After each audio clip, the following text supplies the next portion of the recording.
Nous allons maintenant voir comment passer de l'interrogation directe à l'interrogation indirecte.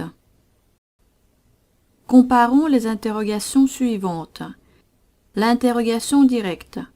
Il faisait chaud dans la pièce et un des employés a demandé « Est-ce que je peux ouvrir la fenêtre et comment puis-je le faire ?» Et l'interrogation indirecte. Il faisait chaud dans la pièce et un des employés a demandé s'il pouvait ouvrir la fenêtre et comment il pouvait le faire. Le passage de l'interrogation directe à l'interrogation indirecte entraîne les changements suivants. Premièrement, on a introduit la subordonnée à l'aide de la conjonction si ou d'un mot interrogatif, par exemple « comment ». Deuxièmement, on supprime la forme interrogative. On observe dans notre exemple la suppression de « est-ce que » et le rétablissement du sujet devant le verbe. Au lieu d'inversion « puis-je », on emploie « il pouvait ». On supprime le point d'interrogation, les deux points et les guillemets. Et finalement, nous faisons les mêmes changements de temps, de pronoms personnels et de mots possessifs que dans le passage du discours direct au discours indirect. Nous allons maintenant observer ces changements plus en détail. Introduire l'interrogation indirecte. Pour introduire correctement l'interrogation indirecte, nous devons distinguer deux sortes de phrases interrogatives. Les questions qui demandent une réponse affirmative ou négative, qu'on appelle aussi les questions oui-non. Par exemple, « As-tu fait un bon voyage ?» Et le deuxième type est représenté par les questions qui demandent des renseignements spécifiques. Ce sont des questions avec un mot interrogatif. Par exemple, « Qui a fait un bon voyage ?» Question oui-non.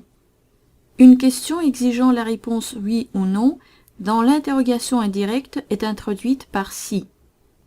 Ainsi, il y a trois façons de poser ces questions.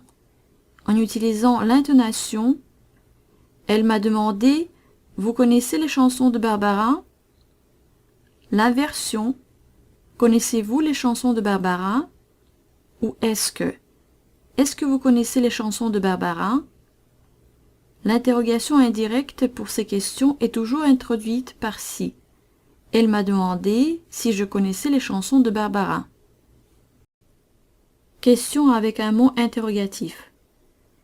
D'habitude, nous gardons ces mots interrogatifs dans l'interrogation indirecte. Il m'a demandé « Comment t'appelles-tu » Il m'a demandé comment je m'appelais. L'adverbe interrogatif « comment » reste le même. Il m'a demandé « Quelle heure est-il » Il m'a demandé quelle heure il était. L'adjectif interrogatif « quel » est maintenu. Il a demandé « Qui veut venir avec moi » Il a demandé qui voulait venir avec lui. À l'agence de voyage, on m'a demandé « Avec qui voyagez-vous » À l'agence de voyage, on m'a demandé « Avec qui je voyageais » Le pronom interrogatif « qui » reste le même. Si « qui » est employé avec une préposition, on la garde également. Question pour les choses. Nous devons faire surtout attention aux questions dans lesquelles le mot interrogatif est « qu'est-ce qui ?» question sur un sujet inanimé « que » ou « qu'est-ce que ?» question sur le complément. Dans ce cas, nous allons faire des transformations suivantes. « Qu'est-ce qui » devient « ce qui ». « Que » ou « qu'est-ce que » se transforme en « ce que ». Préposition plus quoi reste inchangeable. Préposition plus quoi. Par exemple, tout le monde se demande qu'est-ce qui se passe. Tout le monde se demande ce qui se passe. Il voulait savoir qu'est-ce que tu lis.